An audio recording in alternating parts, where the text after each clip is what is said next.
Salam dostlar, gününüz uğurlu olsun. Bugün sizlərlə Azərbaycan ədəbiyyatında öz imzası ilə tanınan, ədəbiyyatımızın yorulmaz mücahidi olan Qılman İlkinin İntiqam hekayəsi haqqında danışacağıq. Ümumiyyətlə, gəlin əsərin birinci ilk növbədə mövzusu, belə bir əsəri bölək. Bu mövzu, bura yazaq, yəni bunun əsərin məzmun xüsusiyyətləri, yəni mövzusu filan. Bir də əsərin forma xüsusiyyətlərinə baxaq. Yəni ilk olaraq bunlara baxaq. Əsərin mövzusu nədir? Mövzusu 1-ci Qarabağ müharibəsi. Baxın, 1-ci Qarabağ müharibəsində hadisələrin baş verməsidir. Mövzu oradan götürülübdür. Yadımıza salaq. 1-ci Qarabağ müharibəsi ilə bağlı yazılan başqa hansı əsər var? Bir təbii ki, miqdən söhbət gedir. Bir də biz burada görəcəyik Qaytar mənim qüdrətimi Azərbaycan. O da 1-ci Qarabağ müharibəsi. İdeyası müəllif Qarabağ müharibəsinin həqiqətlərini əks etdirmək niyyətini güdməsidir. Problem isə Qarabağın yadelli torpağı tapdağı altına düşməsi, soydaşlarımızın başına gətirilən müsibətlər və sairə və ilaxır. Bax, problem budur. Və əsərin forma xüsusiyyəti ilə bağlı nələri deyə bilərik? Əsər təhkiyə üsulu ilə, baxın, təhkiyə üsulu ilə deməli, əsər təhkiyə üsulu ilə yazılıbdır, epik növdədir və hadisələr üçüncü şəxsin dili ilə nəql olunur. Üçüncü şəxsin, bax, birinci şəxs deyil ha. Nəsrlə yazılıb, yığcamdır, obraz sayı azdır, bir hadisədən bəhs edilir. Əsərdə nəzm nümunəsi yoxdur. Əsərdə epiloq, proloq, lirik ricət bu kimi məsələlər demək olar ki, əsərdə özünü göstərmir. Gəlin baxaq əsərin və sonunda da ümumi qeydlərimizi təbii ki, çatdıracağıq. Bütün gecə kəndi lərzəyə salmış top səsləri səhərə yaxın kəsildi. Xəzangül elə bil birdən-birə gürultu, çaxnaşıq bir aləmdə dibsiz, qaranlıq bir yarğana yuvarladı. Lakin bu səssizlik ona top və mərmilərin qulaqbatırıcı gürultusundan daha müthiş göründü. Qulaqlar səs aldı. Axşamdan çaxnaşma içərisində vurnuxan camaatın çığır bağırtısı da daha eşidilmirdi. Bu nədir? Hamı qaçıb mı fikirləşdi? Tək tənha mı qalmışam bu cəhənnəmdə? Yəni camaatın içərisində bir nəfər tapılmadı ki, məni yada salsın? Yox, bu ola bilməz. Kim bilməsə də Xeyrənsə ilə əri gözəl bilirlər ki, mən tərpənə bilmirəm. Deməli, biz burada görürük ki, qonşusunun adını çəkir, Xeyrənsənin adını çəkir ki, onlar bilir. Yoxsa ermənilər başlarının üstündə birdən-birə alıblar ki, hərəsi ağzını bir səmtə tutub qaçıb, əlləri heç yerə çatmayıb. Burada Xəzangülün nitqi də artıq. Xəzangül belə öz-özünə danışır. Əslində bunlar bədii sualdır, cavab gəlmir axı. Xəzangül bunları fikirləşəndə qonşularını da o qədər qınamırdı. Bax, bu bəzən testlərdə düşür ki, qonşularını qınadı. Xeyr, özü qınamır. Bilirdi ki, hərəsinin bir çətən uşağı var. Bu mərəşdə hamı öz başının hayında olub. Boylanıb şüşələrin qırıq-qırmış olmuş pəncərələrdən eşiyə baxmaq istədi. Lakin hələ də qanssan ayağının yarası elə sızıldadı ki, yerindən tərpənə bilmədi. Başına da bərk ağrı başlamışdı. Çünki bütün gecəni bir dəqiqə çimir vurmamışdı. Top mərmiləri evlərinin lap böyründə partlayırdı. Dəqiqə bə dəqiqə gözləmişdi ki, onlardan biri də indicə damlarına düşəcək və onu körpəsi ilə birlikdə göyə sovuracaqdı. Zavallı körpə də sübhədək kirməmişdi. Biz görürük ki, artıq bu ermənilərin bu törətdiyi qırğınlar barədə danışanda artıq Xəzangülün övladının olduğunu da oxucu dərk edir. 3 gün qabaq həyətlərinə, bax bu da var. 3 gün qabaq həyətlərin ortasında partlamış top mərmisi yaralanmış ayağının sızıltısı ilə ara vermirdi. Baldırının sallanan qalmış ətinin yerə yapışdırıb üstündən bərk-bərk sarısa da ağrısı kəsmirdi. Qanı hələ də sızırdı. Bu zaman burnuna hardansa yanğın iyi gəldi. Canını dişinə tutaraq yenə pəncərəyə tərəf boylandı. Dağların başı tüstüdən görünmürdü. Aşağılarda Qoşa Çınar tərəfdəki bütün evlər alov içində idi. Uçuq daş divarların, qalxan toz torpaq buludların yanğınının tüstülərinə qarışaraq, burula-burula onlara tərəf yayılırdı. Birdən eşik tərəfdən həninirti eşildi. Səslər getdikcə gücləndi. Xəzangül yaxınlıqda erməni danışıqlarını aydın ayırd edə bildi. Bundan dəhşətə gəldi. Aman Allah, ermənilər kəndə giriblər. Bədəninin titrəmə bürüdü. Yarpaq kimi əsən əlləri ilə körpəsinin beşiyindən qaldırıb sinəsinə basdı. Buz kimi soyuq yanaqları ilə süzülən göz yaşlarının anasını əmməyə başlamış körpənin də sifətini islatdı. Xəzangülün ürəyi sanki sinəsindən qopub boğazında çırpınırdı. Birdən qapıya vurulan təpik onu daha da sarsdı. Qapının cəftəsi yerindən qopub düşdü. 2 nəfər yekəpər saqqallı erməni içəri daxil oldu. Bir anlığa astanada durub otağa göz gəzdirdilər. Sonra əllərindəki avtomatı düz Xəzangülə tərəf tuşladılar. Uzandığı yerdə sanki daşa dönmüş Xəzangülün gözləri bərələ qalmışdı. Qorxudan kipriş də çala bilmirdi. Yoldaşının xeyli cavan görünən o biri erməninin belində dəstəyi ceyran ayağından olan bıçaq da asılmışdı. O yoldaşını dümsüklədi. Sarkis dayı, bunu deyəsən bizə qənimət qoyub gediblər axı. Bunu deyərək Xəzangül yatağına yaxınlaşdı. Bir həmlə ilə əlini uzadıb yorğanı onun üstündən çəkdi. Xəzangülün sarıqlı ayağını görüb istehza ilə gülümsədi. Belədir, demək buna görə qaçmamısan. Bunu deməli məlumdur ki, bunun burada yaralı olduğuna görə qaçmayıbdı. Və ondan sonra artıq nə edir? O Xəzangülü süzəndə Xəzangül güc bəla ilə əyilib yorğanı sinəsindən yuxarı çəkdi. Ermənilər saqqallı sifətləri iyrənc bir istehza duyuldu. Sonra avtomatlarını çiyinlərinə çıxarıb otağın künc bucağını axtarmağa başladılar. Hər yeri eşib tökdülər. Yoldaşının Sarkis çağırdığı yaşlı ermənidir. Bax bu yaşlı erməni deməli bir yaşlı var. Bu Sarkisdir.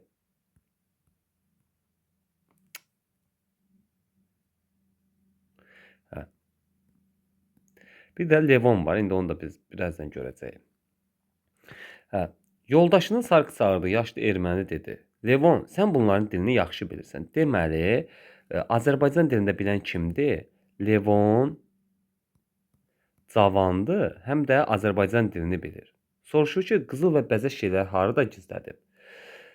Əslində sən bunların dilini yaxşı bilirsən deyəndə, yəni sən bunlara əziyyət verməyi, ondan sonra həm də bu bizim içərimizdə böyüyüb də, o baxımdan deyir ki, sən bunların dilini daha yaxşı bilirsən. Cavan erməni yenə Xəzangülə yaxınlaşıb amiranə bir tərzdə soruşdu. Axçı, de görüm qızıllarınız harada gizlətmisən? Yəni Levon yaxınlaşır. Gözləri hələ də bərilə qalmış Xəzangüldən səs çıxmadı. Dinə bilmirdi. Sözləri elə bil boğazında ilişib qalmışdı. Hə, dinsə cavab ver. Xəzangül nəhayət səsi boğazından tıxana-tıxana dedi. Bizim qızılımız yoxdur. Yalan deyirsən. Qızılların yerini de. Görürəm, sırğalarını da çıxarıb gizlətmisən. Bizim qızılımız yoxdur. Xəzangül yenə təkrar etdi. İnanmırsan, axtar bax.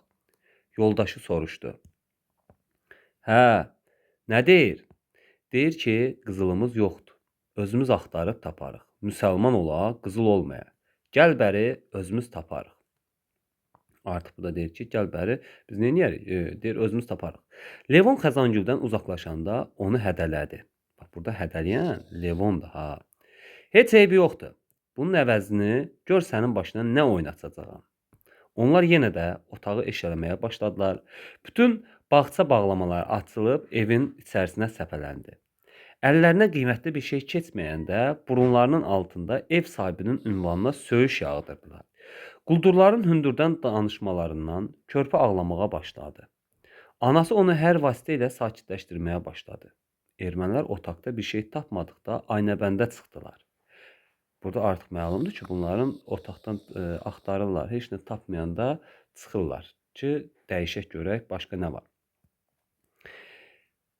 Birazdan sonra oradan sındırılan qab-qacaq səsində körpə daha da vahimələnib səsini ucaltdı. Oradan cavan erməninin səsi eşidildi. Axçı, ayıt qızı, onun səsini kəsə bilmirsən? Bacarmırsansa bu saat gəlib bir güllə ilə susturum. Deməli, bunu deyən, bax, yadınızda olsun ki, bunu deyən ki, o uşağın səsini ilk dəfə deyən Levondur, cavan ermənidir də. Yəni, bunu Levon deyir ki, o uşağın səsini kəs. Bu sözlərdə bütün otaq Xəzangülün başında hərləndi. Ona elə gəldi ki, quldur indicə içəri keçəcək, balasını qanına qəltan edəcəkdi. Əlləri əsə-əsə körpəsinin ağzını yumdu. Balası isə nəfəsi darıxdığından, ayaqlarını çırparaq ağlamağına davam edirdi. Bayırdakı yanğının isti nəfəsi içəri dolub onların nəfəsini tıxayırdı. Görünürdü ki, yanğın onlara lap yaxınlaşıb. Xəzəngül başa düşdü ki, yanan onlarla qapı bir qonşu olan Səfər kişinin 2 mərtəbəli mülküdür. Deməli, burada biz obraz olaraq adı keçir. Bax, Səfər kişinin, bir qonşuları, qadının. Yəni bunları biz əsərdə görürük də ki, yəni bu obrazlar. Görünür ki, fikirləşdi. Bizi də ev qarışıq yandırmaq niyyətindədir. Ancaq bununla belə özünə təskinlik verirdi ki, ermənilər tez evdən çıxıb getsələr birtəhər sürünüb körpəsi ilə birlikdə eşiyə çıxa bilər. Quldurlar Aynəbəndi axtarandan sonra təkrar otağa qayıtdılar. Otağı yenə ələş-vələş etdilər. Bir yer qalmadı ki, burunlarını soxmamış olsunlar. Birdən gözlərinin üstünə köhnə palas parçası salınmış oturacağa sataşdı. Bu əslində köhnə bir sandıqdır. Biz bu hissədə görürük ki, əri Cahangir Gədəbəyə vuruşmağa getməmişdən qabaq ondan oturacaq kimi istifadə edirdi. Yəni burada əslində nə Cahangirin nitqinə, nə onunla bağlı bir məqama yer verilmir. Sadəcə deyir ki, hə, bu Cahangirin oturacağı idi da, istifadə edir. Belə baxanda heç kəs deməz ki, köhnə palas parçasının altında kətil deyil, sandıqdır. Xəzangül bütün pal-paltarını onun içərisində saxlayırdı. Orada elə paltar var idi ki, heç qatı açılmamışdı. Bir dəfə də olsun əyninə geyinməmişdi. Yaşlı erməni oturacaqda şübhələnib yaxınlaşdı. Deməli biz burada görürük ki, yaşlı erməni yaxınlaşır, yəni Sarkisdir. Köhnə palaza parçasını çəkib yerə saldı. Onun altındakı sandığı görüb sevincək qapağını qaldırdı. Sandığın içindəkiləri görəndə gözləri bərilə qaldı. Levon, buraya gəl. Xəzinə tapmışam. Deməli, bax bunu qoca deyir ki, qoca erməni Sarkis deyir ki, Levon buraya gəl. Sandıqdakı pal-paltarı birlikdə çıxarıb otağın içərisinə səpələdilər. Cavan erməni üzünü Xəzangülə tərəf çevirib dedi: "Ayıt qızı, belə pal-paltarı olanın qızılı olmaz. Sənin dərini soyacağam. Qızılların yerini deməsəm." Yaşlı erməni dinmədən tələsik yerə səpələmiş pal-paltarı, Xəzangülün qatı açılmamış donlarını, baş yaylıqlarını kisəyə doldurdu. Bayırda maşın səsi eşidilən kimi kisəni dalına atıb çıxdı. Cavan erməni isə hələ də axtarırdı. Avtomatın qundağı ilə divarları, döşəmənin taxtalarını döyəsləyirdi. Sonra yaxınlaşıb Xəzangülün başının üstünə ağac kimi bitdi. Xəzangül yorğanı biraz da yuxarı çəkib sinəsini örtdü. Cavan erməni əlini atıb yorğanı güclə onun sinəsindən aşağı çəkdi. Sonra yandakı körpəni qaldırıb onun ayaqları altına atdı. Xəzangüldən acı bir fəryad qopdu. Bayırdakı erməni cəld içəri girdi. Levon, neylərsən soruşdu. Heç, sən işinlə ol. Mən onun dilini açacağam. Yaşlı erməni yerdə qalan süfrə və dəsmalları, Xəzangülün heç geymədiyi 2 cüt ayaqqabını və başqa xırım-xırda şeyləri də kisəyə doldurub çıxdı. Xəzangülün ayaqları altında atılmış körpənin rəngi çığırmaqdan gömgöy olmuşdu. Ana əyilib onun qaldırmağa cəhd etsə də bacarmadı. Levon əmr etdi ki, tərpənməsin. Birdən nə fikirləşdisə, daha uca səslə bağırdı. Qızılların yerini deyəcəksən, ya yox? Dedim ki, bizim qızılımız yoxdur. Burada biz artıq görürük ki, bunların diyaloqu var. Yalan deyirsən, Allah haqqı düz sözümdür. İndi deyərsən. O kəmərini bağladığını, bıçağını çıxarıb yorğanın üstünə atdı. Al öldür körpəni. Ya qızıllarını yerini deyəcəksən, ya onu öz əlinlə öldürməlisən. Boğazı üzməlisən. Xəzangül qulaqlarına inanmadı. Ayaqları altında ağlamaqdan artıq səsi xırıldayan körpəsini görməsəydi, ona elə gələrdi ki, yuxu görür. Yox, yox, insan övladı bu sözləri dilinə gətirə bilməz. Bu ancaq heyvan bağırtısıdır. O cəhənnəmdə idi. Ona əmr edən Əzrail idi. Amma Allah kaş onun özünü öldürəydi. Körpəsinin qətlini gözlərlə görməyəydi. Kin, qəzəblə dolu quldur gözlərlə mərhəmət diləyən, kövrək yalvarışlarla cilvələnən ana gözlərlə bir-birini zilləmişdi. Biri qana hərisdi, o birisi isə məsum bir körpənin keşiyində durmuşdu. Bunun sonu necə olacaqdı? Araya çökən sükut erməninin səbrini tükəndirdi. Avtomatın qundağı ilə körpəni vurub bağırdı. Deyəcəksən ya yox? Xəzangül var güclə qışqırdı. Ermənin üzünə tüpürdü. Aha, bax burada Biz görürük ki, Xəzəngülün onu təhqir eləməsi var. Alçaq dedi. Erməni tövrünü pozmadan üzünü sildi. Gördün ki, mən sənin hərəkətlərini necə qəbul edirəm. İndi görək sən də mənim hərəkətimin qarşısında belə sakit dura biləcəksən. Götür bıçağı. Xəzəngül onun niyyətini əvvəlcədən başa düşmüşdü. Körpəsini öz əli ilə ona öldürtmək istəyirdi. Buna görə də ona yalvarmadı. Qürurunu pozmadı. Gör nə qədər qürurludur. Bu hissə dəhşətdir. Bıçağı əlinə alıb öz hökmünü verdi. Körpəni mənə ver. Mən əyilə bilmərəm. Erməni onun belə qətiyyətindən məəttəl qaldı. Qaşlarını çatıb diqqətlə ona baxdı. Niyə durmusan? Uşağı mənə ver. İndi görərsən ki, mən səndən də sakit duracağam. Onu necə dünyaya gətirmişəm, eləcə də öldürəcəyəm. Levon uşağı götürmək üçün Xəzəngülün ayaqlarına tərəf dartılarkən, Xəzəngülün qarşısında qəribə bir mənzərə açıldı. Erməninin kürəyi Xəzəngülün gözlərinə ani olaraq elə böyüyüb açıldı ki, sanki geniş bir meydandır. Ürəyində Allahı köməyə səslədi. Və bir an belə itirmədən bıçağı elə bir hardansa qüvvət almış əli ilə düşmənin kürəyinə elə sancdı ki, erməni heyvan kimi bağırıb üz üstə düşdü. Sonra bıçağı kürəyindən çıxarmağa cəhd etdisə bacarmadı. Kürəyində qan fəvvarə vurdu. Axırda üz üstə düşüb hərəkətsiz qaldı. Bıçaq düz ürəyinə sancılmışdı. Xəzəngül donub qalmışdı. İnana bilmirdi ki, bu işi o tutub. Belə bir gücü o hardan ala bildi? Birazdan yaşlı erməni yüyürə-yüyürə içəri girdi. Levon, nə olub soruşdu. Levonun kürəyinə sancılmış bıçaq üz üstə düşdüyünü görüb bir anlığına özünü itirdi. Yoldaşına kömək eləyib kürəyindən sancılmış bıçağı çıxarmaq əvəzinə bayıra yüyürdü. Xəzəngül isə daş heykəl kimi donub qalmışdı. Heç nə duymur, heç nə eşitmirdi. Ağlamaqdan davam edən körpənin səsini də sanki biganə qalmışdı. Ancaq onu hiss etdi ki, əlində avtomat içəri girən qoca erməni onu nişan alıb atəş açdı. Bundan sonra araya sükut çökdü. Yaşlı erməni Levonun yanına yüyürdü. Xəncəri onun kürəyindən çıxardı. Bütün üst başı qana bulaşdı. Sonra Levonun bu qədər çağırdısa ondan cavab çıxmadı. Ayağa qalxıb papağını çıxardı və xaç vurdu. Bir an keçmədi ki, ikinci bir güllə də atıldı. Lakin bu güllənin səsini Xəzəngül daha eşitmədi. Yəni burada artıq məlumdur ki, onun oğlunu da, Xəzəngülün oğlunu da vurur. Və əsər bundan da başa çatır. Və əsərlə bağlı diqqət olunmalı məqamlar nələrdir, yoldaşlar? Xəzəngülün ərinin taleyi barədə məlumat verilmir. Hadisələr dağıdılan, yandırılan Qarabağ kəndində baş verir. Əsərdə bəlli olur ki, Xəzəngülün olduğu kənd artıq günlərdir atəş altındadır. Xəzəngül və övladı qəddar erməni tərəfindən öldürülür. Levon öz xəncəri ilə öldürülür. Bax, Levon öz xəncəri, Xəzəngülün xəncəri ilə yox ha.